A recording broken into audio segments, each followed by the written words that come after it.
I'm Sam. I'm joined by Schwinn. Knicks lose to the Pacers, 125 to 111 in the debut or the re-debut of Alec Burks and the debut of Bojan Bogdanovic. The acquisitions from the Pistons. We'll get into all that, but of course, before we get started, it's playoff time, and the usual suspects are headed to Vegas for the championship, which is tomorrow. And our partner, Bet Online, is your number one source for football odds, stats, trends, and lines, with everything from point spreads to hundreds of bets on everything from the coin toss to the color of Gatorade. Bet Online is the number one source for your championship wagering. Head to Bet Online and join today to get into all the action. Bet Online, the game starts here. Um, I got annoyed at this game, but I really didn't really want to not really take it all that badly, just because I knew the Knicks were shorthanded, especially at center, and the Pacers took advantage of that fully.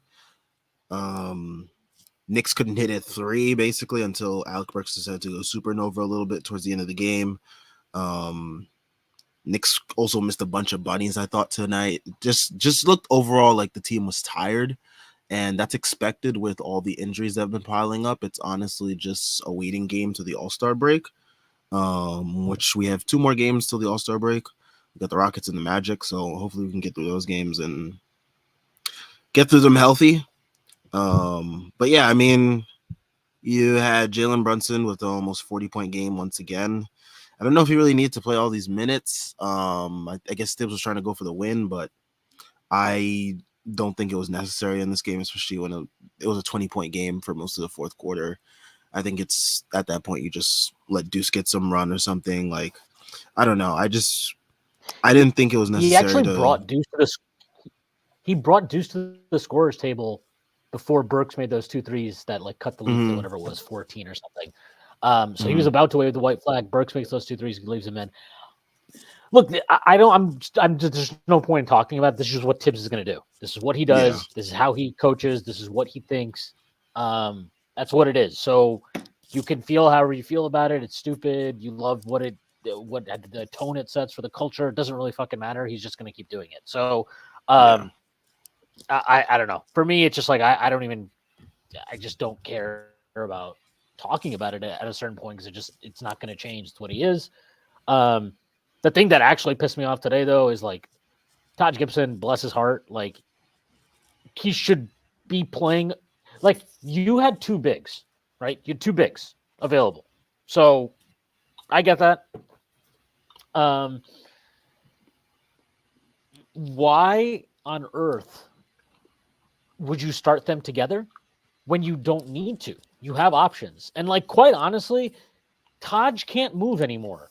And in a game like this against a team that spreads you out the way that they spread you out, and all the ball movement and the shooting they have on the floor, I honestly would have rather fucking seen Jacob Toppin get minutes at certain points than Taj. You just needed more athleticism out there, especially because you're integrating Bojan and Burks into the rotation. I'm not going to lose my mind over it because I think that you probably, whether I agree or disagree, I do think that there was some of just oh, well, it's, Bojan's first time or first game with us, so I don't want to start him yet. I get it's. I would have started him. I'm okay with that decision for today and today only, but you cannot trot Taj Gibson out there in lineups, especially with fucking Hart and Achua on the floor. You've got no spacing. The amount of pressure on Brunson to create offense in those lineups, and for DiVincenzo to basically hit every 3 because nobody fucking else in that lineup is going to hit one. Shout out Precious for hitting 1 3 today.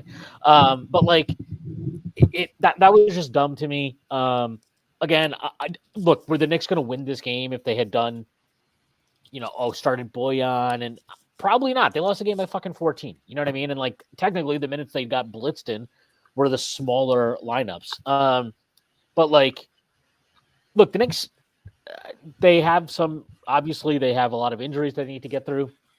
And there's really not much more to say than that. They have OG's out, Randall is out, Sims. I got to say, I don't know what is going on with him. He's apparently has some type of sickness. They evaluated him before the game today, and I guess he didn't clear whatever the eval was, so he didn't play. I'm not. I don't know how to. I don't like assuming that guys can play through stuff because I don't know what the hell anybody's going through. But when I see what Brunson has played through at times this year, DiVincenzo, whoever, name him, and for him to miss this game tonight, I don't know. I hope that he's well, but that's fucking bananas to me. That's bullshit. If I were his teammate, I'd have been really pissed about that. And if you want to get into the Tibbs doghouse, yeah, that's one way to do it. So, like, look, buddy, I just want to let Jericho Sims in on a secret. Like, you're not going to be playing much at all when this team is at full health. Like, this was an opportunity for you to get more minutes, whatever you want to say. Just get on the floor. And the fact that he's missed, 3 games in a row now is, I don't know. It's disappointing to say the least. Again, I can't speak to the nature of his injury or illness, whatever the fuck it is. But again, like, guys on this team have been put through a lot given the injuries we've had. We've seen a lot of guys play through shit. And for him to, again, not play tonight and effectively force Taj Gibson to have to get minutes in this game is, and again, I agree with anybody that's saying, well, we didn't need to start Taj. I agree. We didn't need to start Taj. But Taj is going to play tonight no matter what when Sims is out. That's pretty disappointing to me. That's all I'll say about that. And then, again, and if I'm wrong, maybe he's like got like fucking, I don't know. Maybe he has like tuberculosis or something. Yeah, pneumonia. And I'm just going to sound like a fucking asshole. And I'll put my hands up and say I was wrong. But really, really, I don't know. To me, it just kind of feels a little weird. Especially if he's getting a pregame eval. He had to have been pretty fucking close to ready to play. So, I don't know. Take that for what it's worth. But, like, I got to say, Taj is bad. But Taj is not going to play once we get guys back. So, like, I don't think it's really Taj is going to be a clapper. Yeah, it doesn't matter really to me. But the guy that's just like I've been worried about him all year. Me and Jeff have talked about it a ton. I understand that they're shorthanded. I understand that he's having to play minutes at the 3 and in these lineups that exacerbate some of his issues. But Josh Hart is becoming a very, very serious issue on this roster. His unwillingness to take open fucking threes is a massive problem. Massive problem. And it is selfish. It is fucking selfish to not take open fucking threes that are being fucking handed to you on a fucking plate when Jalen Brunson is commanding 15 fucking guys defend him in the paint. When he sprays it out to you, I don't give a shit what the fuck you're shooting. Shoot the fucking ball. Shoot the fucking ball. You're on the floor with like Taj Gibson and Precious and DiVincenzo and Brunson. If you watch the start of the game, I think Carlisle called a really quick timeout after DiVincenzo made his second consecutive 3 because they were helping off of DiVincenzo to rotate to Hart, and they stopped doing that entirely. They almost exclusively stopped doing it as soon as he called timeout. If you go back and watch, I think it was 20-19. He calls a timeout as Halliburton is like clapping to get the inbounds pass because he's trying to sprint with the floor, and Halliburton was pissed because he's like, "What the fuck?" Like they probably had some advantage in transition, but if you go back and watch it, it's because of the shots they were giving up to DiVincenzo, which basically ended after that point. And the rest of the game, if you watch it, they are not rotating to Josh Hart. They are giving him wide open shots.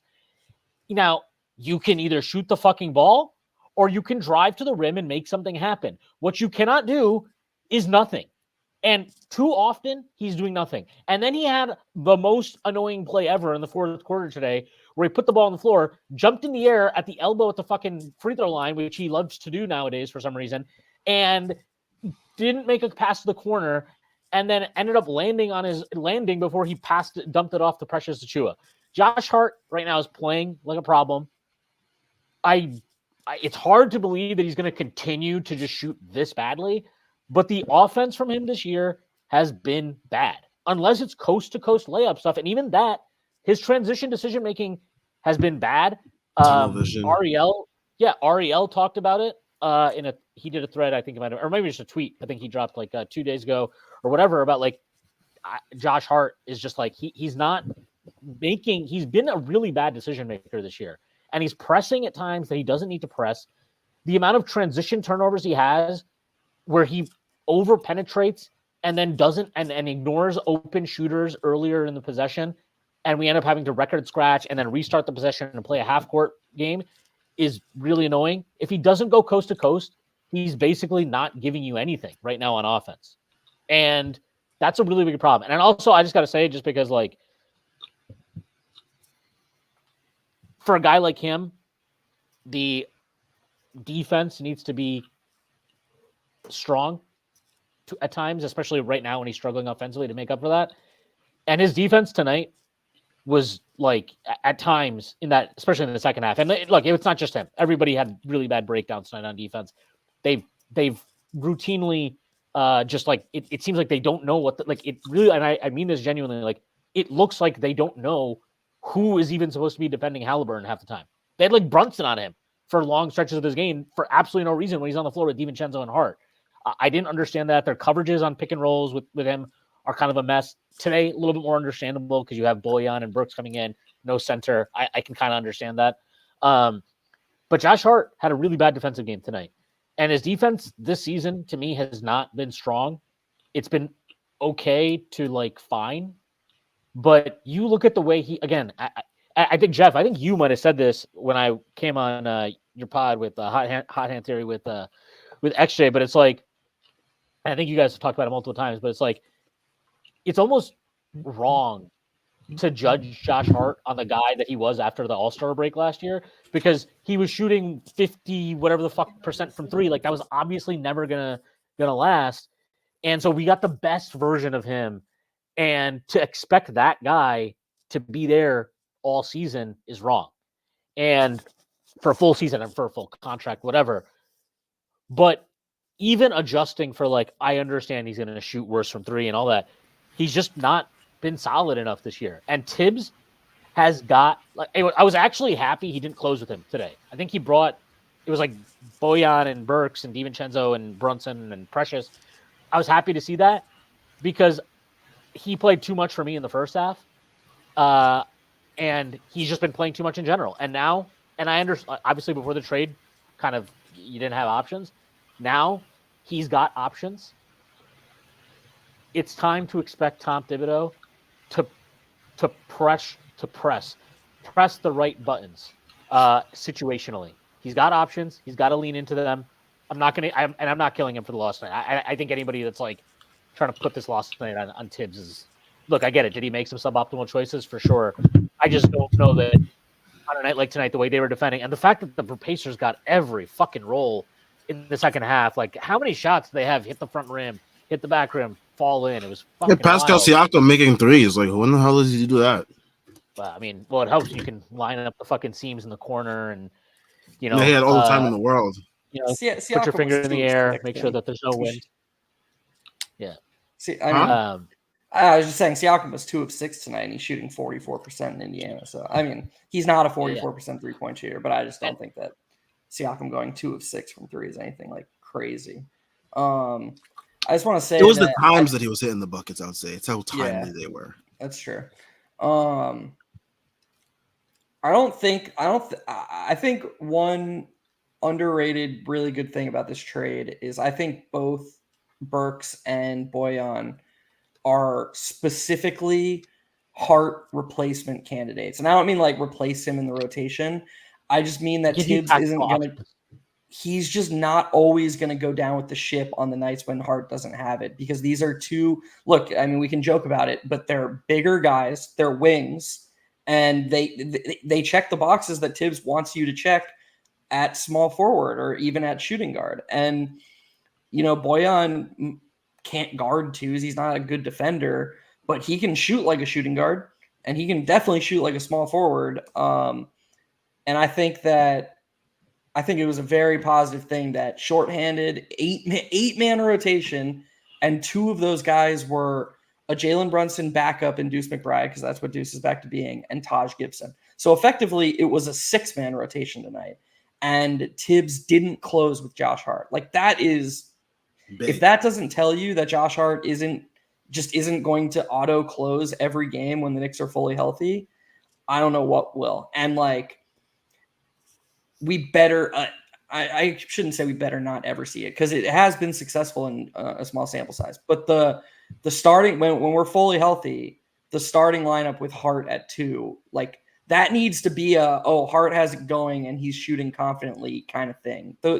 It can't be I know Hart's struggling, but I really will like his size. And no, we have plenty of guys with size that can offer way more gravity. And like, yeah, I mean, I echo everything Schwinn said. Hart was a disaster tonight. It was just bad. And like, he did all the things that, probably are the reason that everybody loves him. He was there flying for rebounds. He had plenty of good defensive possessions. But at the end of the day, there are just too many possessions where he's not doing anything and he's hurting you because the other team doesn't give a shit that he's on the court.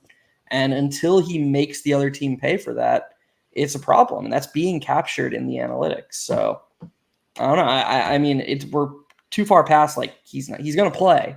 But given the fact that he's going to play, we need him to shoot more confidently and more willingly. And yeah, it's just as simple as that, honestly.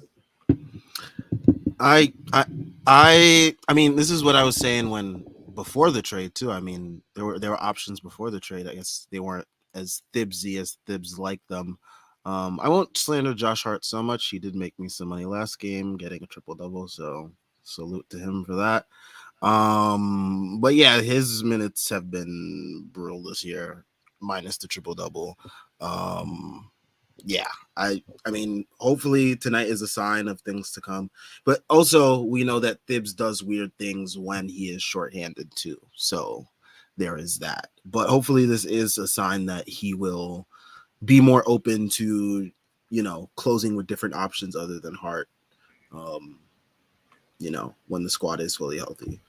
He does weird things, 100%. I agree with that. And so that's why, like, Bojan playing the 4, I'm not going to get super excited about that. I don't expect Bojan to play a ton of 4 when the Knicks are healthy. But one of the things he doesn't do when shorthanded is bench his favorites. Like, when he's shorthanded, he historically leans on his favorite sons no matter what. And so that's why I think that you can take something from the fact that with basically 6 guys at his disposal, he showed the recognition that, holy shit, Josh Hart's, he's not helping us at all tonight. To me, I think there can be something you take from that. Should anything to add? I was going to get to comments. No, I pretty much echo exactly what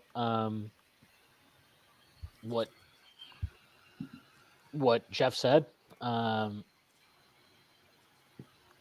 And I don't know. There's really nothing else to say about Josh Hart at this point. Like, I love the guy. I think there's something to be said. Very, very rare, actually, like, good descriptive basketball point that I heard Bill Simmons make, talking about, I don't even know who the fuck he was talking about, but he said something like, I like guys that have, that can change the energy of a game. Josh Hart can change the energy of a game. He has done that many times. For better or for worse. There's something to that specific ability he has, that when he's good, he's really good. He changes things. Like, go back and watch that last time we played the Heat, which was the last time the team was healthy. Go back and watch that, though. Josh Hart in that game was fucking awesome.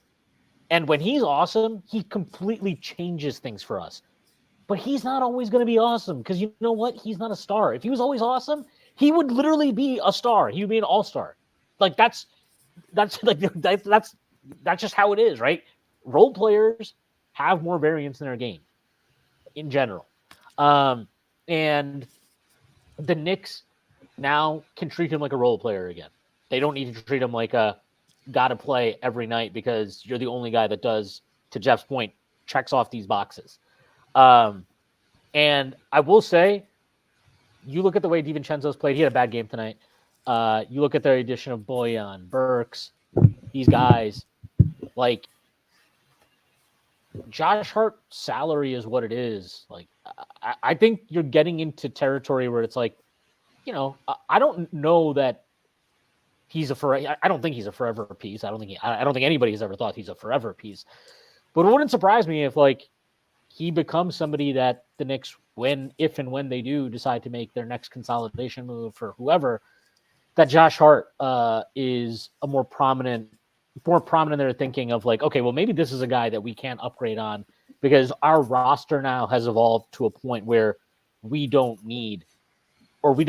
so badly need what Josh Hart gives us. We need a different skill set that has more that can be more valuable to us. That's more of a long-term consideration. Obviously, that's not going to happen today or anytime soon because the trade deadline just passed. But I definitely think that's something that people should, I don't want to say prepare for, but like it's definitely something to consider moving forward long-term. Did you guys talk about Precious Achiuwa tonight at all, or what did you guys think of his game? I thought he had a weird game, and like if you looked at his box score, it's like, oh, he must have been really good. But I thought it was an admirable effort, I would say.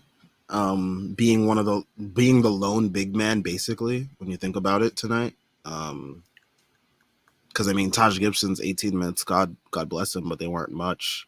But yeah, I mean, I would say they were definitely something to behold. Taj hasn't made a shot yet, by the way, since he came back. That's pretty cool. He front rimmed a like 5-foot flip shot that was unbelievable. I feel bad for Taj. He looked like he was about to pass out at various points during this game. For Tibbs to start him tonight was insane. Again, I'm not going to make a big deal about it because it's like whatever. It's Tibbs. It's one game.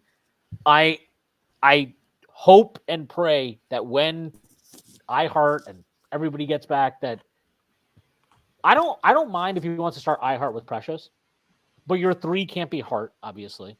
I don't mind if he starts iHeart. I don't mind if he starts Boyan at the 4. There's basically every iteration when this team is slightly more healthy, and even tonight is better with Taj Gibson never playing as a big man next to Precious Achiuwa. It's just untenable and ridiculous. Please, I don't need to see. We saw about 14 minutes of that tonight. We don't need to ever see that for another second again in life. Yeah, and hopefully Sims, to Chris Bernhardt's comment right here, hopefully he's taking some Theraflu or something, because whatever this illness is, it's obviously debilitating him enough where he can't play basketball today. And do we expect Hardenstein to just be out through the All-Star break? I would hope so, just because I would like for an Achilles injury to not be the end of Hardenstein's season.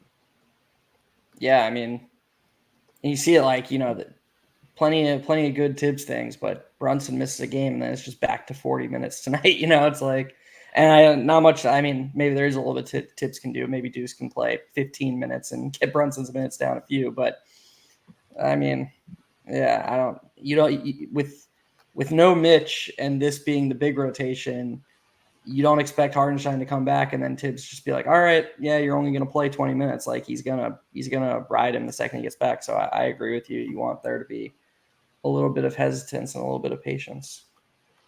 Yeah, I mean, there was that one instance where he did, like, Hardenstein played, 15 minutes after he came back from the last Achilles injury. But the good thing is they immediately shut him down this time. I mean, not immediately. He played the rest of the half. I think, but it's good that they went in at halftime. I don't know what happened, obviously, with the trainers and medical staff, but they went in at halftime. They were like, okay, you're done. You're not playing the rest of this game. They held him out today. They are clearly doing a better job of that. And I think that's a very big positive. Also, I just got to say, I think I got to apologize to Precious Achiuwa. I thought he might have been the Knicks' second best player tonight after Brunson. I thought he was really good. I thought he gave them everything he could give them. I liked some of his finishes. I liked some of his pick and roll chemistry with Brunson. We saw 2 really nice dunks up pick and rolls that he finished. Credit to the spacing on the floor for that too. Yes, and I just like. But also, can I just say about Precious, the thing that continues to shock me when the Knicks traded for him, and in my opinion, rightfully, he was just viewed as a throw-in. All the Raptors and Heat fans, all the negative things they said about Precious was basically just how bad a decision maker he is. He's going to come in and he's going to shoot dumb shots and he's going to do Precious Achiuwa things. He was miscast in his previous spots. I don't know. I think Tibbs has just gotten through to him in a way another coach had. Like, he doesn't take any bad shots. He doesn't he takes open threes and layups, and that's it. Everything else is just him trying to move the ball and keep the possession going. I don't know, it's wild to me how fast he transformed into somebody who just tries really hard and takes only good shots. Like, he battles on the glass on both ends. He can guard, multiple positions. He protects the rim a little bit. I'm not saying he's a perfect player. He's far from a perfect player. I'm not even sure he should be in the rotation when the Knicks are fully healthy. But I just think he deserves a lot of credit Tibbs deserves some credit. Whatever is going on over there. Because I'm not seeing any of what people who criticized him were saying. And I don't know. I'm not saying they were lying. Of course they weren't lying. They experienced what they experienced when he was on the Heat and on the Raptors. I'm just saying that since he's become a Knick, there's no dumb mid-range shots. There's no contested threes. It's either a wide open three when they leave him alone, which we should all be fine with him taking, especially when he's playing power forward, or it's him, on the short roll and going or on an offensive rebound. Like, I don't know. Like, he never bothers me when he's on the court, which is a very strange thing to say based on what his reputation was when he was traded to the Knicks. And from the start, like from his first few games where I was like, oh my God, what the fuck is this guy doing? And honestly, I think after like 5 or 6 games, I've just been like, keep Precious on the floor. Yeah, he's playing great. Honestly, at this point, I'm like, I think we just have to keep him after the season. Like, he's incredibly valuable, in my opinion. Like, the way he moves, it gives you flexibility, versatility defensively that I don't really know anybody else in this roster provides. Definitely not any of the bigs. I guess maybe Sims, but I think you can see Precious moves way better in space defending. Like Pascal made a few really tough layups on him, but they were tough. Like, they were not easy. And Pascal is obviously an all-star caliber player, so he can do that. But like, I was very impressed. This is the second game in a row I've been impressed with Precious against the Pacers, I should say. This is from Brian Benjamin. Also, thank you for the super chat, Brian. Appreciate it. And we got another one from Fela also. Or Fela? I'm not sure. But Brian Benjamin says Tibbs should not be worried about losing if he tries to win by playing Brunson and Precious 40 plus minutes, and Leon needs time to chill. Yeah, I mean, again, the Precious thing tonight, I get it because you're shorthanded, but I do agree. Like, there's been a little bit too much like 40 plus minutes of Precious, and it's like, look, I get it. He's young. He didn't play as he doesn't have the miles on his body in general that other guys do. But like, yeah, it can be a little bit much. Yeah, I don't know. He'll have plenty of time to rest when the team's fully healthy. I guess with he won't play any power. Like, I do think one thing we're learning is that there's a big difference between Precious at power forward and Precious at center in terms of team impact. And when he's playing like this, I think he just needs to be a backup center. Like, if he's going to play in the Knicks rotation, because look, I know that Taj Gibson, like, everybody's focused on what Taj couldn't do, and that's fine. Like, Taj isn't an NBA player right now, but some of what we were seeing out there, and maybe not everybody was seeing it, was Precious playing the 4. You can cheat off him even more. Like, he's even more detrimental. His lack of shooting is even more detrimental when it comes at power forward. Especially when he's sharing the floor with Hart and Harten's not right. too. That's wild to go Hart. And again, I know Tibbs didn't have any other options tonight. Well, he could have just started Bojan, which maybe he should have done. And I'll say this. I'll be very interested to see if the Knicks get nobody new back on Monday, what the starting lineup looks like. Because I'm not going to say appalled, but I would be a little bit concerned if he just ran the same starting lineup back on Monday. I think Bojan, if it's the same 8 guys, if this is the 8-man rotation, I think you just have to start Bojan. And you need the shooting. Whether it's for, and it doesn't even have to be for Hart. It should just be for Taj. The starting lineup on Monday should be Brunson, DiVincenzo, Hart, Bojan, and Precious. And you have to just live with that being a little bit smaller than you like. Like, for the difference between 40-year-old Taj and Precious at center is not as big as the shooting difference between Bojan and Taj, I promise. Yeah, that was the Taj minutes were certainly something to behold. I've seen a lot of people say this. I don't understand this take. This is from not a single playmaker, one player that can make a skip pass, 1.5 good defenders, coaches 1 loss away from a stroke, season's done, bro. I genuinely don't understand this at all. Like, not trying to be an asshole. I don't get it. Like, I think they're fine. I think they'll be fine. They're missing. What are they missing at this point? They're 3 best defenders.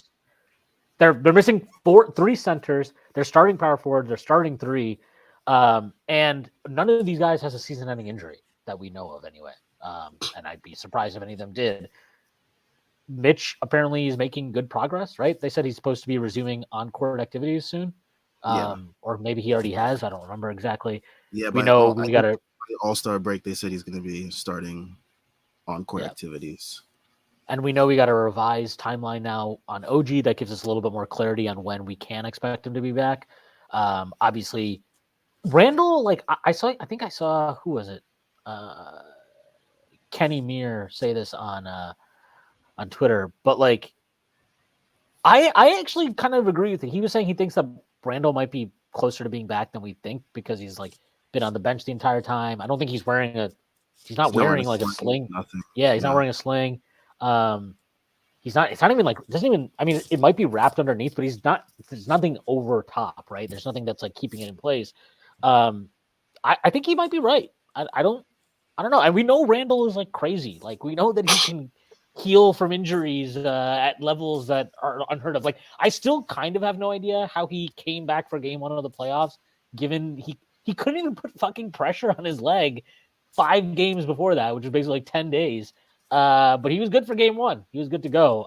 But yeah, like I think he might be back sooner than we expect. But like they definitely need bodies at this point in time right now. They do.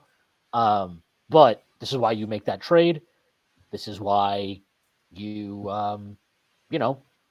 it's why you do the things they have done. So we'll see.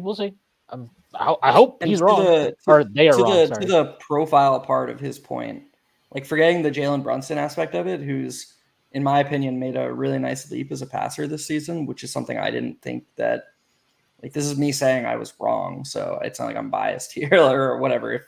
If people are biased towards their own take, I'm just seeing what I'm seeing. He's definitely a better passer than he was last season in a way that this person is saying that.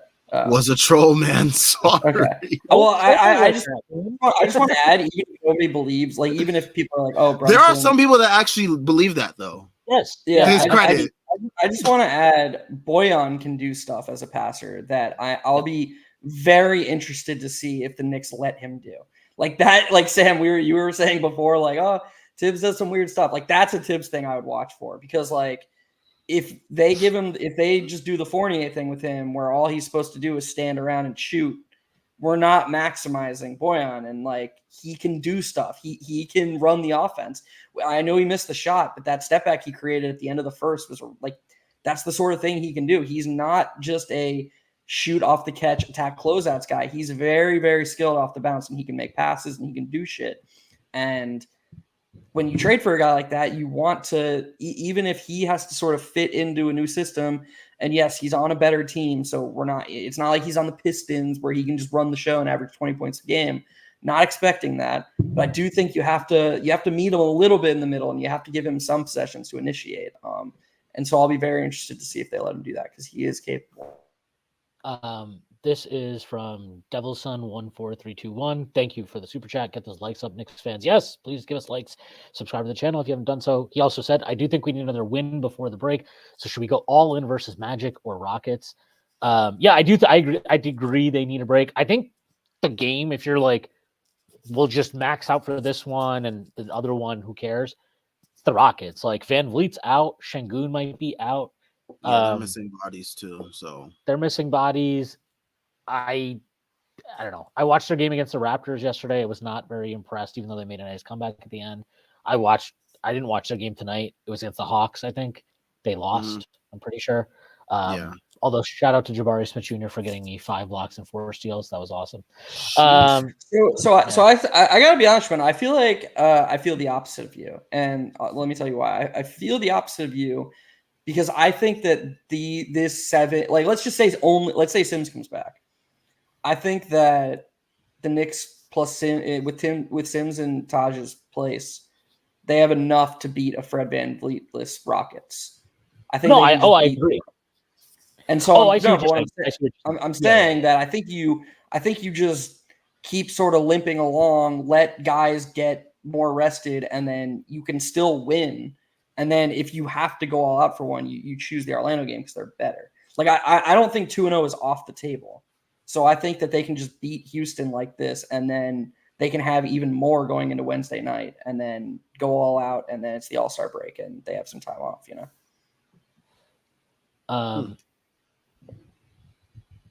Yep. I mean, I think also, I think going all out against an Eastern Conference opponent, you never know what happens in the conference. You might want to just do that, Especially because we already lost twice to Orlando. Yes, so definitely might want to take that one a little bit more seriously than against the Rockets. Let's see. I saw a comment here that I wanted to bring up, but I forgot what it was. But no, it wasn't a comment. It was a question I had. Do you guys think we pick up anybody on the buyout market? And like, if so, who, what position, etc. Because they do have 2 roster spots open, I believe, right? And the team. So like who are some options that you had in mind? I was like dismissive at first. Like my immediate thought is just no, because like I didn't have anybody in mind, but I just saw Kyle Lowry signed off the buyout market with the Sixers just now, so that's what brought the question to my mind. That's stuff like that is neat. Stuff like that is neat to me. I know we're not huge Kyle Lowry fans, and I get that he's an annoying player, but just raised in Philly, he's had a nice career. He's been an underrated player. It's cool to see him get potentially one last run in the place where he grew up in, and he's on his way out. So that nostalgic person like me, that's neat to me. Isn't Dylan Wright on the buyout market? Dylan Wright, yeah. He's like the one. I think he's like the one guy that I'm like, I know that he can do a thing at a high level. Like he's forever been a defensive pest. Like he's good at that. And to the point here, I mean, look, I think TJ, this is from Nafuma Huda, TJ cooked Deuce nearly back to the G League tonight. I thought like he made a lot of tough shots, honestly. I thought he made TJ was so fucking annoying tonight. Oh my god. He's very annoying. He hit this ridiculous reverse lay on DiVincenzo that made me want to fucking like punch the screen. It's so weird, and maybe this is because we're Knicks fans and Tibbs is very big on on the same thing throughout the game. It's very weird to watch them have this like pace and space offense with Halliburton creating all these threes, and then when Halliburton's not on the court, it's like, okay, you guys are just gonna stand around and watch TJ McConnell shoot fadeaway 8-footers. That's it. And it's like I don't get it. I don't understand it. I feel like if I was the defense, I would just be like, okay. Like, what is he going to shoot on those? Is he? I'm going to look it up right now. But if he's shooting, I don't against know. the Knicks, it's like 79,000% because like that's all he does versus us. I hate him. I love Sam, the conspiracy theorist, like against the Knicks. It's so true. No, he's like always been a Knick killer. It's fucking annoying as shit, bro. Ever since that game winner that he hit versus us when they first had Embiid that first year, oh my god! When KP managed to airball wide open corner 3 somehow, fucking loser. I hope KP does this against us in the playoffs whenever we meet them. Like I hope KP. He's shooting 48% from the mid range, which is probably. Dude, I don't get it. Okay, so but against the Knicks, somebody has to explain to me. Okay, it's like if like you're sitting in a front office and some like scout hurries in, he's got his notepad and he's like, oh my god, got this guy, we got to sign. He's white, he's 5'11", and he can't shoot threes. Like, what the fuck, man? How is this happening? What are we doing here? And yet he's good. I mean, this isn't even like slander. He's clearly like a helpful player to them. I just don't get how. Yeah, he's just very, very annoying.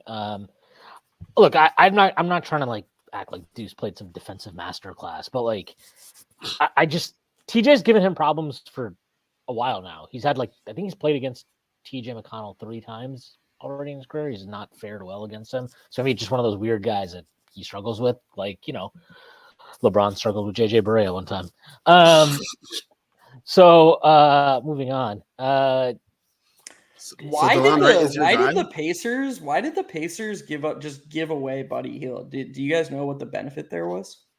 I just think they weren't going to keep him, and they effectively were like, "All right, well, if he's not going to stay, we might as well cash this in for something."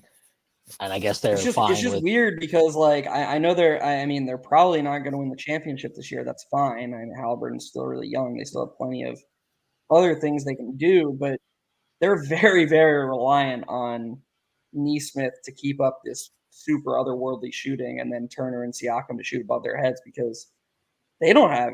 I mean, especially with Jalen Smith out. I mean, Jalen Smith's really, really great stretch big, but I just feel like even if you have these stretch bigs, you need movement shooters, and I think that Dougie McBuckets, anybody?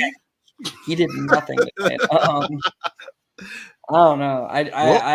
Their trade deadline kind of it gave me questions about like what their intentions were. Like, are they going to give like that guy Shepard more minutes off the bench? Because I just think they were like they cashed in chips for guys. They cashed in guys for some picks. They got McDermott for basically nothing, right? I think they gave up 1 second to get him.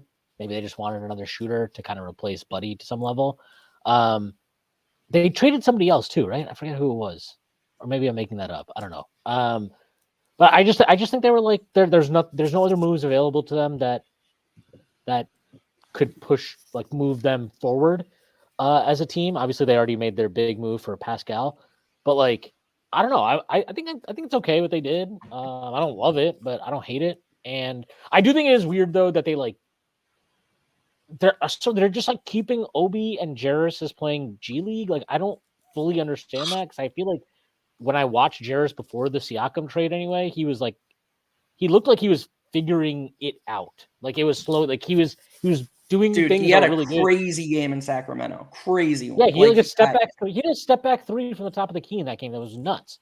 But yeah, like I just don't really get. I don't get that specific piece, but I think I broadly understand everything else they did. Well, we'll see what happens with the Pacers there. How many times have we played them, and how many times they beat us? There we go. I think it's 2-1, 2-1, right? We beat them. See, I wasn't even far off. Take off a couple zeros. I mean, but yeah, 76% from the field versus the Knicks this season.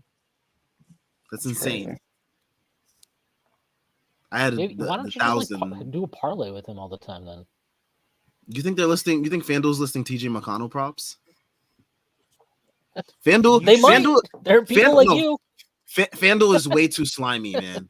FanDuel is way too slimy. They don't list certain players. Like the other day versus the Cleveland Cavaliers, Keegan Murray has a history of going off versus them. They didn't even list him before the game. He's a starter. They didn't even list Keegan Murray. These books, they know what they're doing. Schwinn, cut Sam some slack. He hasn't won like a 20,000 to 1 parlay in a week. All right, like yeah, it's been a rough go of it for our guy here.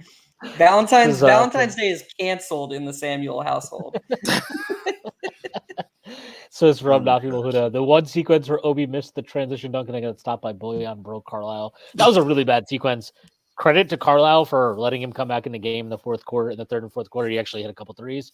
But yeah. Look, I wish Obi the best, but I have seen very little from him this season. That I think the Knicks were like, it's.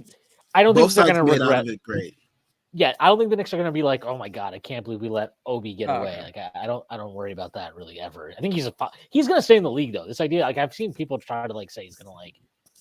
Flame out or something. Yeah, I'm like, dude, he's like an NBA player pretty clearly. Like I'm not he's a rotation player. Yeah, he's had a really good offensive season. So like I agree with the thrust of your point that like he's not gonna. It seems unlikely that he's gonna go somewhere and be like, oh shit, we missed out on like an all-star. But he's a rotation player though, for sure. Yeah, I mean, I don't think people realize just how good he's been at putting the ball in the hoop from every location this year. I also really think that. Sorry, go ahead.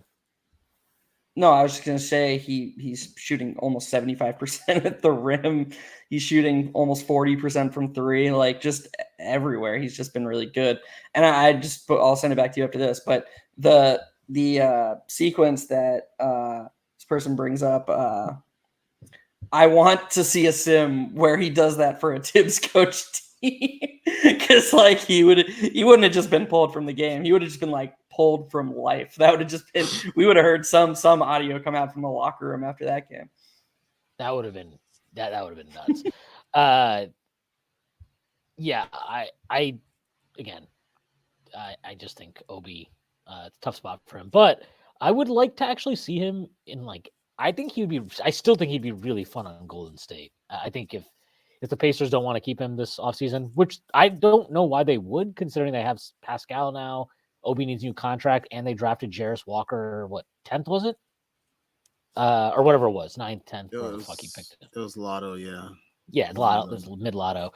I don't know. It wouldn't make sense, but I think I still think he'd be a really good fit in Golden State with everything they do.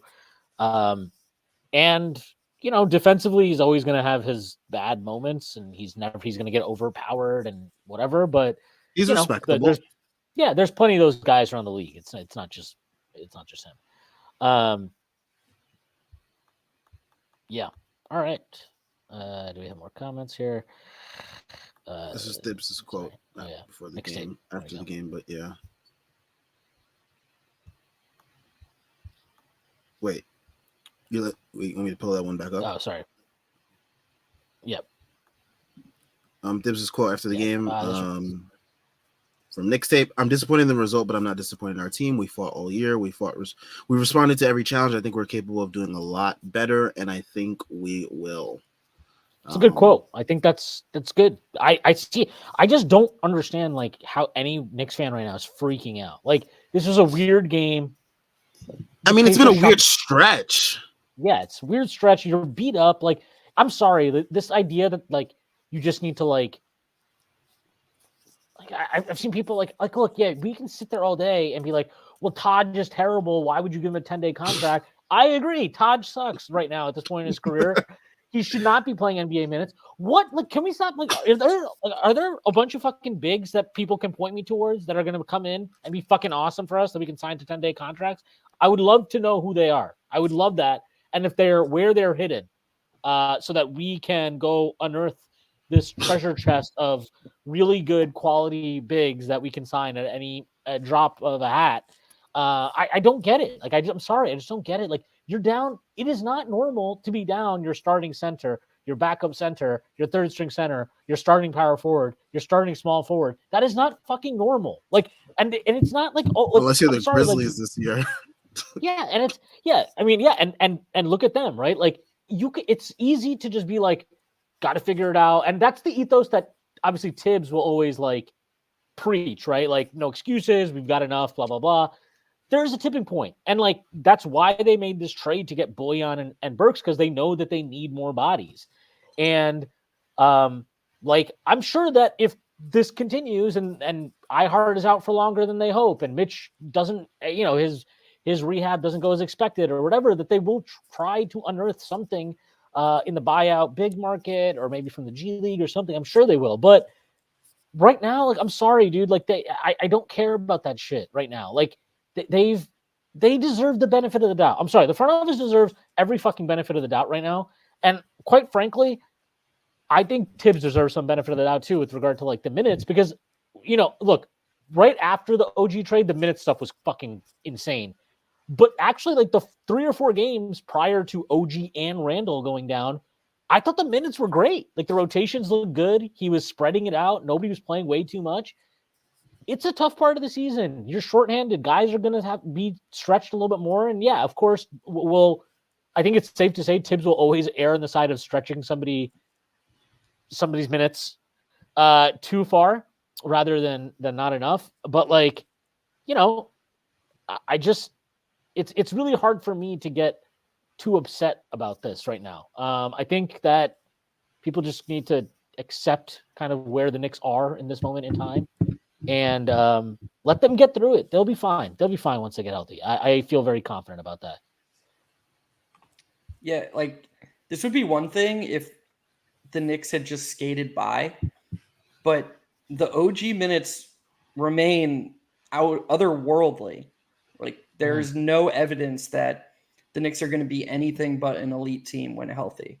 There's no excuse not to be. Like, to me, after this trade, with what Bojan and to a lesser extent Burks, but especially Bojan can bring, like, the expectation should be second round and beyond. I don't think there can be anything else because they're not going to have to play any of Milwaukee, Cleveland, or Boston in round one. If they do, they failed big time this season. But assuming they don't have to play any of those three teams in the first round, they will be big betting favorites in that first round matchup, no matter who it is. And I know this is kind of defeating the purpose of this show, but like, I have to write the recap tonight for Strickland. And to be honest, I'm a little bit stumped about what to write about because all of this feels not pointless, but just like I am very confident that we know what to expect from this team the rest of the way. And to Schwinn's point, it's because the players, the coaching staff, and the front office have earned a benefit of the doubt. Now, maybe 10 games from now, I'll be proven wrong, and these next 10 games will be a fucking shit show. And then we reevaluate and we see what we got wrong, and we talk about that. But right now, it's way too soon to be panicking or freaking out or being Mark Berman and trolling for engagement. Like, just Aaron Rodgers, relax, people. Relax just for a little bit. Because Jesus. Sorry, I got to read this. Josh Hart has a field goal percentage of 36.6 in his last 16 games. Josh Hart has hit 23.5% from beyond the arc in his last 16 games. Again, I love everything Josh Hart can give you when he's good, but right now he is not good. He's really bad. And I get, like, look, I think we need to be appreciative of the fact that the rebounds, though. Yeah. But he is playing through a knee thing. We know that has been like something that he talked about. So it's possible, like, look, he might benefit from this All-Star break just as much as anybody else. If we're gonna be honest. But yeah, look, it's been bad. It's been very. Can I tell you guys the funniest Josh Hart related conspiracy theory I heard yesterday? Or I saw on Twitter yesterday. I laughed for like 5 minutes. Some guy was like, "This motherfucker went and started a podcast with Brunson so they'd keep him longer." Yeah, I just hope people know that Josh Hart could not be traded this year. So, like, I think I saw somebody mention, I wish we had traded him instead of Grimes, but like, it just wasn't possible. Wow, what a play by KD. Sorry. That's the only time you'll ever hear me praise KD. Rare stuff. I'm sorry. I apologize. Should apologize for it. Sorry, guys. I'll be better. You know what's cool though, Schwinn? There is proof on the internet of you before a game was played saying, "I'm good. I don't want Kyrie and KD." You can always say that. You don't even need to hate. You were just right. You're like Walter White. You won. You won. It's cool. You can forever hold your hat there. Yeah, I mean, hopefully I can avoid destroying my family and getting real deep into a meth empire like Walter managed to do. Maybe I will not rack up the dead body count that Walter White managed to do. But you're taking this the wrong way. You're looking at this from all the wrong angles, dude. He had cancer and then he lived a great rich life. So that's another way of looking at it. Yeah, I'm just trying to figure out the contaminant in the lab, to be honest. Yeah, look, I know what you're saying though about this game, where it's like you're writing the recap and it's like this is so obviously just not going to be the team. Like, it's not going to be this team, right? Like, this is not going to be our roster when the games matter, and this is not even going to be the fucking roster after All-Star break. This is not you're going to get guys back. You're so shorthanded. These rotations, like, the thing I'm very interested in is how do these rotations unfold? And I will say I'm a little bit annoyed with the Deuce thing. Like, I get that he has not played fantastically the last few games, but I just think, like, just because you got Burks back, do you need to, like, does that mean that you need to just immediately, like, cut Deuce in like, and it's weird because he's like Deuce clearly is only on the floor when Brunson isn't, so he is using him as the point guard backup. But then as soon as like Burks was on, it was just like the Burks show. Burks again. Yeah, and I gotta say, Burks in the second half, once he like stopped trying to do point Burke stuff all the time, was really good. That first half was very. That was Burks. That was very. That was Burksy. PTSD of 2021-22, I believe. Right? And to the point Jeff made earlier, like I would like to see. I think Bojan should be getting some of those. Like I'm fine with if Tibbs comes to the decision like especially when we have everybody back of like, okay, Deuce is my situational guy. Fine, he's out of the rotation. I'm cool with that. But if you're gonna have basically like point Burks, I think you have to have and in the minutes when Brunson's not playing, I think you have to have Bojan on the floor and you need to give him more on-ball opportunities because Bojan is a better scorer flat out than Burks. He's a better pick and roll player. I think he's a better passer too. So yeah, I don't know. That's just my last 2 cents there. For sure. But yeah, I mean, JL says fourth quarter Burks still with us. Are you guys like on a huge delay? Shut up. Okay, sorry. Shut up. Whoa. Sam, shut the fuck up. Well, Schwinn, you've spoiled like every big game for me for like a year now. Like you're always at me. So I was just like, what? How is there no reaction to this? What is happening? Wow, that was ridiculous. But did he shoot it too early? No. This is the Josh Allen problem, right? Should the Bills have tried to score a touchdown? Or should they have purely tried to milk the clock down and score on the very last possession of the game? Take good shots. Take good shots. That's what you do. Steph, what's that? Like 9 threes on the night? Jesus. Do you think Steph's a better point guard? No buzzer beater streak continues. What a loser, do you think Steph is a better point guard than Burks? I don't know. Let's ask Thibs, the guy who's watched film 3 times over. Also, follow-up question. Do you feel like he's more of a bucket than Burks is? Or is Burks more of a bucket than Steph? Because Burks gets into the paint a little bit more. He's a real hooper. I do like Alec Burks. It's just so funny when he has his shot, like his decision making on what is a good shot sometimes is so it's funny. J.R. Smith like. It's ridiculous. It's so ridiculous. But I think, look, you got to be honest. Like him and Bojan, they've played in Detroit now for what, a year and a half? Like, 2 well, years. Burks 2.5 years, Bojan I think 1.5 seasons. It takes some time to be like, oh wait, I have guys on my team that are good. Okay, got it. So I think I'm Burks not playing with Killian Hayes anymore. What? Crazy. Yeah. What the hell?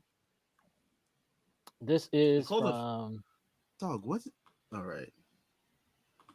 As much as we love this, what do they call? Some bullshit. It's a foul on the Suns. Is that what they called? Alberto Ramos says 2022. Shout out to the panel. I'm assuming shout out to the Knicks. Shut up to the panel would be really funny too. Shut up to the panel. Shut up to the Knicks family in the chat room. I'm pretty sure it's like shout out. Please hear me out. Please read what I'm saying. As much as we all love Brunson, he's not helping this team winning games that he's supposed to win. I'm an old point guard from the 70s that my primary job is to make sure everybody gets. If you would watch the game today, many times when Brunson got the ball out of bounds, I could count sometimes that no one else touched the ball except he shot. He's coming off a sprained ankle. Anybody who played ball, not especially in this high level, know that you're not going to be 100%. His job today, coming off an ankle injury, distribute the ball.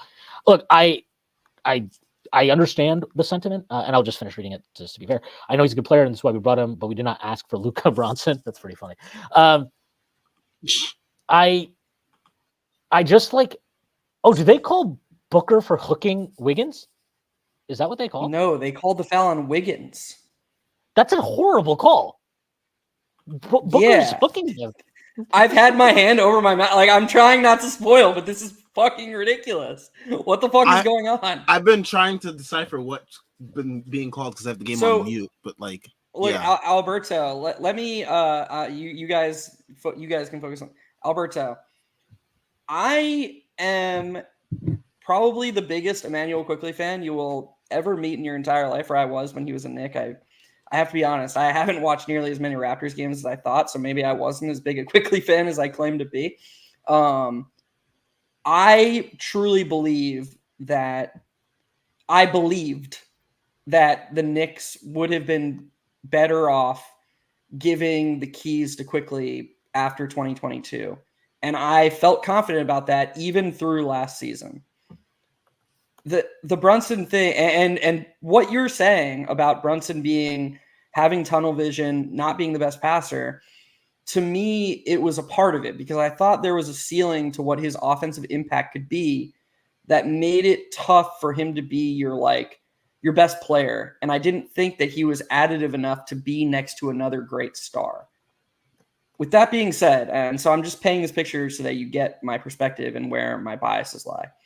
Brunson has eclipsed that conversation, and he's been so good this season that, like Schwinn was saying with the coaching staff at the front office, he deserves so much of a benefit of the doubt. Like, he can have games like this because his overall offensive impact has just been so unbelievably elite that you just almost have to trust the process. Now, if you're just saying this one game bothered you, okay, like maybe that would be a valid criticism. I would say he scored 39 points on 25 shots or whatever. Wasn't he 17 for 25 or something? Like it was an efficient 25 shot game. Maybe he didn't pass as much as you'd like. But if this is a macro issue that you're having, I just think that you got to take the feel that you have for the game out of it and just look at the overall impact. He's legitimately been one of the 10 best offensive players in the entire league in terms of overall offensive impact, not at putting the ball in the basket, but in terms of how he impacts your offense, to the point that maybe the Knicks will wake up at the end of this postseason and they'll say to themselves, we need to go out and get someone who overall impacts the game better than Brunson to really have a chance.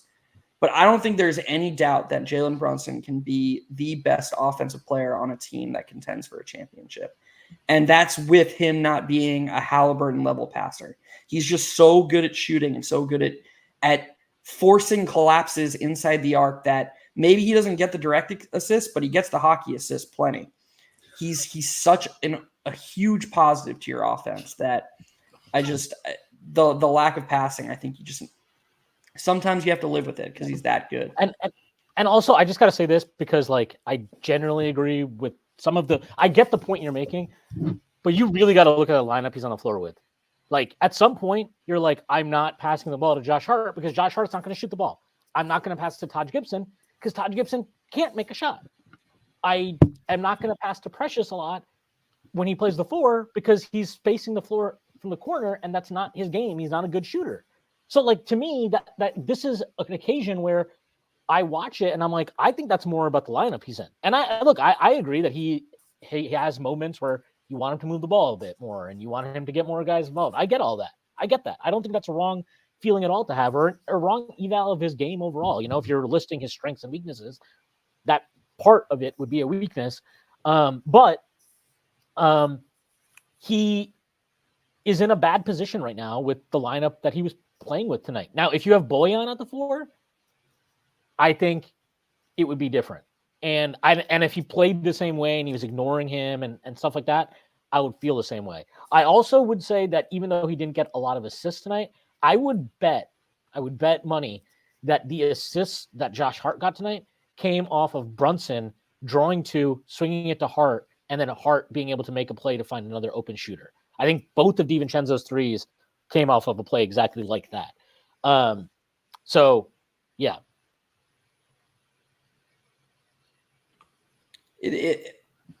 It'll be interesting. I think I just don't think also we'll have the full answer until this team is fully healthy. Like right now, Brunson kind of has to be this guy. Like to what Schwinn's saying. Like when it was an 8-man rotation tonight. Let's think about the other guys in the rotation who weren't Jalen Brunson. There was Precious Achiuwa, there was Taj Gibson, there was Deuce McBride, there was Josh Hart. Like that's 4 of the 8 guys in the rotation. The other guys are Dante and Burks and Boyan. Like Brunson needed to. He could have shot more probably. Like they probably needed him to take on and maybe he wasn't physically capable of it, but I think it'll be interesting to see what the overall process looks like when this team is fully healthy, when there can be a little bit more balanced, and when it will be Brunson's job to distribute more and to get everyone in rhythm. I think that's when the conversation will be had. I think we've seen that when we first made the OG and Anunoby trade. Like Brunson had like multiple games of like 10 plus assists. And everybody was like, "Oh snap! This is what it looks like when Brunson has more options on like the floor is more spaced. He has a more reliable shooting option. OG and Anunoby in the corner, who's also cutting. We saw that when OG first got here and the team was more healthy. As the team's health started to dwindle, he's had no choice but to take on more offensive responsibility to score the ball because, like we've said, guys like Josh Hart, Precious Achiuwa, it's not really their job mainly to score. They have all these other roles, and Josh Hart refuses to score at this point, or at least shoot. But yeah, I mean, I think once the team gets back fully healthy and the team starts getting in that rhythm, we'll go back to seeing Brunson have like these 10 to 12 plus assist games again, because there'll be OG, Randall, it'll be Boyan, it'll be Burks on the court, like a bunch of guys who can actually score the ball, and Brunson will just be a facilitator as he's using his gravity out there. So I'm not too worried about that. I think it's just a factor of necessity at this point.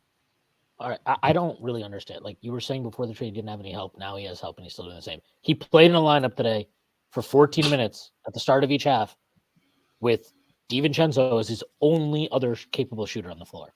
You had Taj, who couldn't make a shot. He actually fed Taj a few times. Taj didn't make a shot. He had Precious on the floor, who can't shoot. And he still found Precious on the roll a couple times. He had Hart, who refused to shoot. And how many shots did Hart even take then? It was like 5 or something? Dude, I was actually going to bring that up. It was 6. He was 2 of 6. Ridiculous. It's like ridiculous. You got to fucking shoot the ball. Had no problem shooting the last game, though.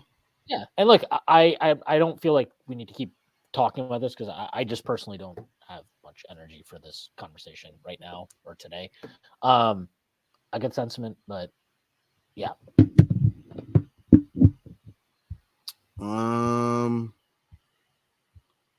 Yeah. Is there anything else from this game we need to talk about? I thought Boyan looked good. Didn't make it some of his shots. He had some in and outs, whatever. But like, you can definitely see what he can add to the mix for sure. Yeah. Yeah, I'm very encouraged by what he can bring to this team. It's gonna be fun to have all this shooting on the court. Just imagining lineups of like Dante, Boyan, and Burks just lighten it up. Hopefully, we'll see what Dibs decides to do there.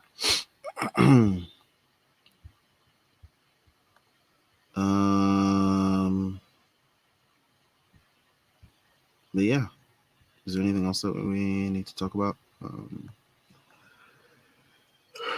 don't think so. I think look, the game is what it is. How do y'all feel? We talked about it earlier. It was definitely a moment. And this mixtape having actual bench initiation was so nice. Yeah, I mean, look, I think Burks needs to chill out on some of the like 0 pass possessions, please. But yeah, you can definitely see those guys have more juice. I mean, Burks ended up having like 24 points or something tonight. But 22. When he sticks to just spotting up, man, he makes good decisions out there too. Like he actually made a good decision on the break where Dante passed it to him and he swung it back to Dante. Dante missed 3. It was a good decision. But when he catches off of others' creation, his decision making in those spots tends to be good, especially because he is a good shooter. So teams have to close out on him. He just has to be put in position to do that more and less of the point Burke stuff. So yeah. Yeah, I like him much better off the catch. Chris Bernhard says, pour one out for Troy Weaver. He had to cut his godson in Killian yesterday. He's drinking a bottle of Merlot while listening to Marvin's Room, bawling his eyes out. Oh man, do we think? Oh, yo, Schwinn, we were just talking about Killian. Forgot like what was it? The couple post games ago when last time I was on, we were talking about like Killian. What would happen if he left the Pistons? Would he be out the league? And could be the case. because I don't think any Yeah. team is really looking to pick up Killian Hayes right now for the stretch run. Dude, there were so man, Twitter. I hope Twitter never goes away. There were so many funny tweets about Killian Hayes. I was like, I always think of you, Sam, too, because you're like the king of memes. But there was just so many funny ones that I was like, man, this probably popped in my feed because Sam, like, one guy was like, man, Killian Hayes said he wanted like a change of role, so they sent him to the streets. It's like, fuck, man, that's brutal. Bruh. Killian Hayes, man. Why does he have a camp? Players that bad shouldn't have a camp. It should be you making your own decisions. Seth made a really good point too. Like, if Seth Partnow, for those at home, like if he was cuttable, why the fuck was he playing? Like, he was taking minutes from Ivy. Yeah. Like, what are they doing? Like, they spent the first third of the season starting Killian Hayes and bringing Ivy off the bench. Like, what are they doing? Man, Pistons fans were joking that, what you call it, Monty just wants Killian to marry one of his daughters or something, probably. That's why he was playing him so much. Yeah. Oh, wow. We just got a super chat. James Lee. Hey. Is it? I'm not going to read all the entire chat here, but is this regular after every game? Post-game show, unlike some guy who got no opinion of their own. I appreciate the super chat. Thank you for the thank you for that. Means a lot. Thanks a lot, James. But yes, we do this. We do this after every game, and we try to give our own thoughts. That's a big part of what we do is speak our feelings. Schwinn, but Schwinn. like, don't say you try. There is like there are many positives and many negatives about all of us. But if there's one thing we can unequivocally say about you is that your thoughts are nothing but your own. There is nobody corrupting those thoughts. Yeah, I mean, think... all of us too. But like we follow Schwinn's lead. Schwinn is very much. I can say personally, I wouldn't be at Strickland if it wasn't for Schwinn. So I mean. He is very much our face, and proudly. I think it's cool. Thanks. I gotta say, like, so look, fuck Tyrese Halliburton.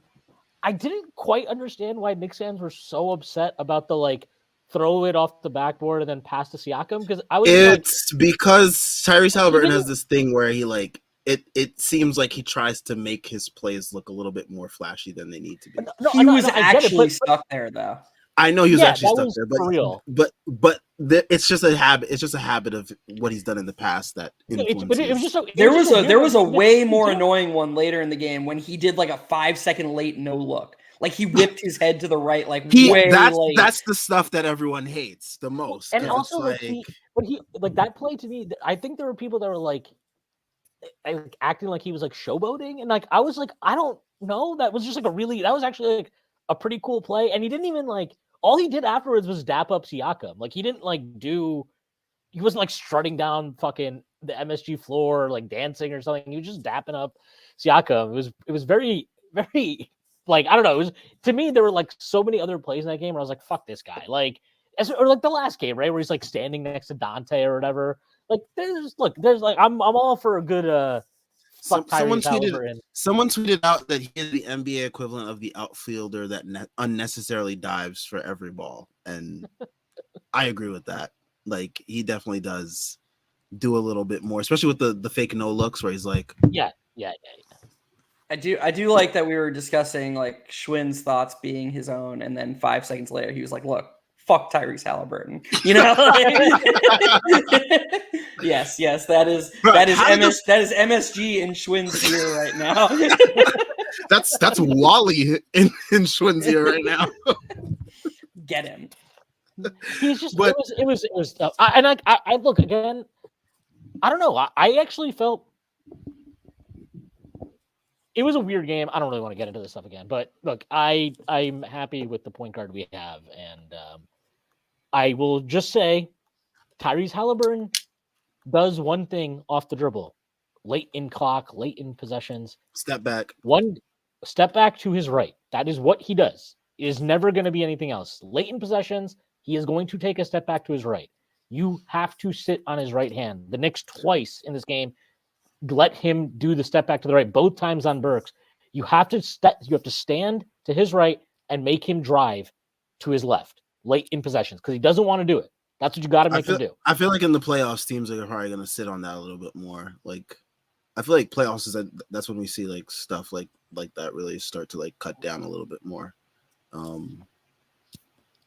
Yeah, but yeah, we'll see. I mean, depends on who gets him in the playoffs too. I have a question for you guys. So, Shwin, you brought up hot hand theory earlier. The guy do the podcast with XJ, he believes that the Pacers are actually less intimidating in these in these playoffs as a potential matchup since the Siakam trade. What do you guys think of that? What do you guys think of that take? Is there a reasoning for that? He just basically his number, like I don't want to do his opinion injustice. But basically he's a huge believer in space, and he thinks Siakam is going to hurt their pace in space, and he doesn't think it's going. He thinks they took a hit on offense, and what Siakam brings defensively won't make up for it. Well, I mean, on offense, Siakam is more of a post-up player, right? Like, especially in the playoffs, we've seen him, like, that's his bread and butter, going to the post and working from there. And I think that's his point, is that, like, if Halliburton was just doing everything surrounded by shooters, they would just basically, and running at that insane pace, they would basically just be unstoppable. He doesn't actually have a game. Like, it was just really weird to me when the trade went down and everybody's like, oh, this is such a perfect fit and blah, blah, blah. And, like, I get it. It's a great spot for Siakam personally. Like, playing next to Turner, who's shooting the shit out of the ball, it's really good for him. But, like, I don't really view him as a clean fit. Like, his two-man game with Halliburton isn't particularly great. Like, I don't know. I think teams are like, okay, you're going to – like, he's not a great role man. He's like, he can do it. He's not a great role man. He's obviously not a particularly great outside shooter. And to your point, like, a lot of his creation requires, like, the game to slow down. And like, if he was on the Knicks, you'd be like, this makes perfect sense. He can cook just like we like our guys to be able to cook. But like with Indiana, it's different. He's definitely a stylistic difference. I think it might take them a little time to really make the clean adjustments and develop that two-man game. I mean, shit, we've seen it took Randall and Brunson really like a full season and a little bit of the start of this season to really like start playing off of each other. And honestly, like I feel like they still don't have like much interactiveness going. Like, it's more Jalen playing off Randall than vice versa. Well, that's what I'm saying. Yeah, it's not perfect, but even that is a massive difference. And like DJ Ace, he's been on this since then. Like, Brunson's 3-point numbers without Randall have definitely taken a hit. He's not getting as many catch and shoot threes. He's also weirdly not pulling on ones when he does get them. He had one today where he like had one and then he pump fake, drove in. He ended up making a flip shot anyway, but like, it's like, dude, you shoot the fucking three. But yeah, that's something they definitely got to figure out. And honestly, this is like to your point about like getting Bojan and Burks, like especially Bojan, this is something that should help get Brunson more opportunities off ball if they can develop that as the season goes along. But yeah, I think that I think XJ's theory is not, it's not terrible. It's not bad. Also, I will Siakam say has been a playoff dropper. Well, Notorious. One thing I will say from watching the Pacers since the trade, I've never been a Siakam guy at all. Like, when he was crushing on the Raptors, he just stylistically, I'm not as big a fan. I've been impressed by how obvious an effort he's made to be an additive piece, like off of Halliburton. He is trying to be a spacer. Right. He's trying to be a spacer. He's trying to like not be in the way that we were taught. Like he doesn't want to upset the flow. He's trying to push the pace. If I was a Pacers fan, I don't know how much better the Siakam edition could have, the early returns of the Siakam edition could be. But who knows? Maybe when he starts shooting, the shooting's going to come back down to earth. Like, he's not just going to keep shooting 40% from three. And when that happens, it'll be interesting to see. Does he say, "Oh, okay, well, I'm not shooting that well anymore, so I'm not going to do it as much. Now I need to get in my bag and have those Seattle." It'll be interesting to see how that goes, because it's Beyblade time. To XJ's point, Halliburton's legitimately one of the best offensive players in the NBA.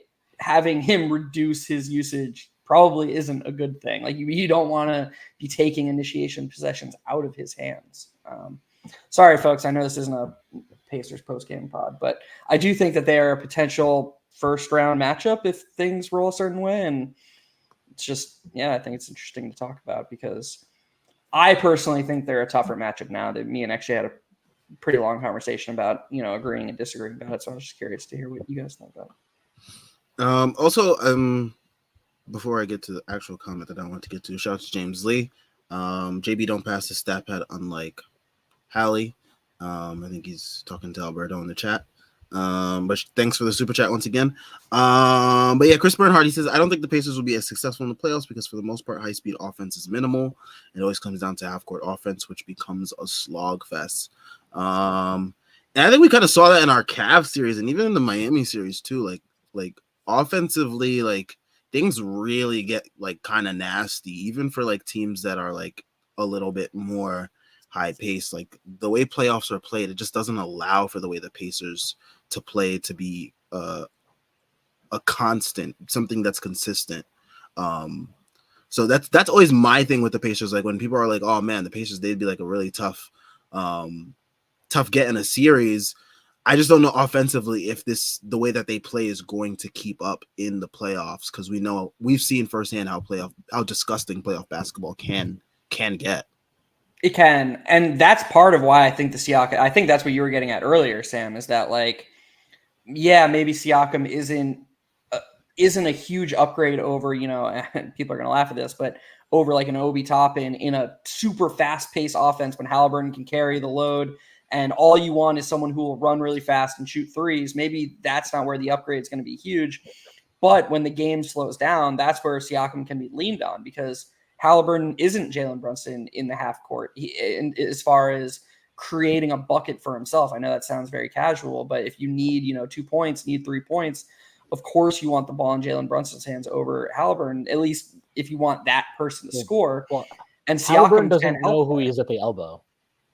Yeah. Halliburton and I'm going to kind of play devil's advocate with myself here, Sam, just because I'm curious what you think. I do think the Kings kind of everybody said the Kings couldn't last year, and they played faster. So maybe now that there's proof of concept, maybe the Pacers will just be like, fuck it, we're gonna go play faster too, Yeah, the Kings were the one team that I was thinking about when I was thinking about playoffs, especially last year, in terms of like teams that played fast, because I was trying to go through all the teams that were in the playoffs last year, and if there was a team that played fast, the Kings did. Fortunately, they ran into a guy named Steph Curry. Maybe the Pacers will run into a guy named Jalen Brunson who puts their season to an end. So there's always a way to combat that high paced offense. But maybe the addition of Siakam is to combat, like if they do need to go to a slogfest, maybe that's why they did get Siakam, so that way they can have that other option for their offense to go through, and we'll see how they fare for the rest of the season. But it's going to be interesting to see, especially if we end up getting matched up with them, because things are in the East can be shaken in many ways as we're finding out, especially with all these injuries, and you have Doc Rivers in the conference now, so who knows how things could go there as well. So yeah, agreed. Next game is when? Is it Tuesday or is it Monday? It's gotta be one of the two. See, it is Monday at Houston. It's Monday. Monday at Houston at 8 p.m. Yeah. Okay, and then Wednesday, February 14th, and then the Knicks get 8 days off for the All-Star break, which they desperately need. Man, yeah. I mean, it's been rough watching this team go through all these injuries and like having to put a Taj Gibson out on the court and stuff like that. So it'll be nice for the team to finally get some rest. They'll have some time to get guys acclimated to the team.